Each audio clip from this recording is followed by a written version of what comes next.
Hello everyone, मेरा नाम है राहुल और आज की इस वीडियो में हम कवर करेंगे कि अगर कोई पुलिस ऑफिसर आपकी कंप्लेन लिखने से मना कर दे या अगर कोई आप एग्रीव्ड है, अगर आप पुलिस थाने जाते हैं तो पुलिस ऑफिसर उस केस में आपको कंप्लेंट नहीं लिखते हैं, तो दोस्तों उस सिनेरियो में आप क्या कर सकते हैं, आपके पास क्या राइट्स है, ये हम डिस्कस करेंगे। सो दोस्तों, ये बेसिकली सीआरपीसी के सेक्शन 154 से शुरू होते हैं जिसमें आपके राइट्स दिए गए हैं।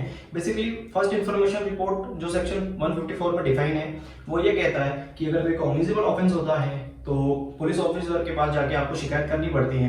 तो बात करते हैं 154 की सेक्शन जो कि एफआईआर डील से करता है। कभी आपके साथ कोई कॉग्निजेबल ऑफेंस हुआ है और आप पुलिस थाने गए हैं और पुलिस ऑफिसर उस केस में आपकी कंप्लेंट नहीं लिखता है। वैसे तो जब कॉग्निजेबल ऑफेंस होता है तो सुप्रीम कोर्ट की जो वर्डिक्ट है, उसकी जो जजमेंट है, उसमें ये मैंडेटरी हो जाता है कि पुलिस ऑफिसर को कंप्लेंट लिखना ही पड़ता है। बट कभी इन केस में पुलिस ऑफिसर रिफ्यूज कर देते हैं और फिर जिसके कारण से आप कंप्लेंट नहीं लिखा पाते। सो दोस्तों, उस केस में हम सेक्शन 154 की सब क्लॉज 1 ये बोलती है कि अगर कोई कॉग्निजेबल ऑफेंस होता है तो आप तो या तो पुलिस ऑफिसर को कंप्लेंट करो, अगर पुलिस ऑफिसर नहीं करता है तो जो 154 की सब क्लॉज 3 में आप जो सुपरिटेंडेंट ऑफ पुलिस हैं आप उसको भी कंप्लेंट कर सकते हैं। यानी कि आप उस क्षेत्र के जो एसपी है, एसपी साहब के पास आप जाके कंप्लेंट करवा सकते हैं।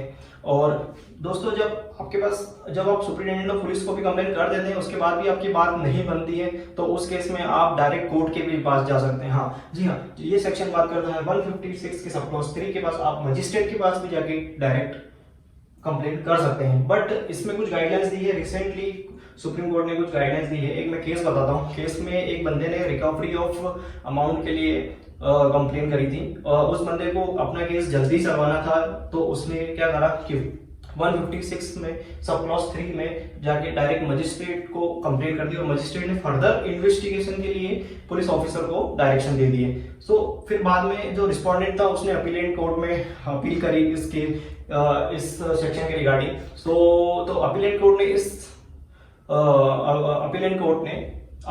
ने इस कंप्लेंट को रिजेक्ट कर दिया, डिसमिस कर दिया देखा जाए तो। क्योंकि जो केस था उसमें ये सुप्रीम कोर्ट ने ये कहा था कि अगर जो जज है 156 की सब क्लॉज 3 जब ही यूज कर सकते हैं जब कि आपने 154(1) और 154(3) की कंप्लायंस की हो। मतलब आप जो एप्लीकेंट है वो उसको मैंडेटरी एक एफिडेविट देना पड़ता है कोर्ट में, उसमें ये कंप्लायंस करवानी पड़ती है, सारी चीजें लिखनी पड़ती है। मैं 154 की सब क्लॉज 1 में भी गया था, पुलिस ऑफिसर ने नहीं लिखी मेरी कंप्लेंट, लेकिन दूसरे केस में भी और 154 की सब क्लॉज 3 में भी गया था, वहां भी सुप्रीम एसपी साहब ने रिजेक्ट कर दी मेरी एप्लीकेशन।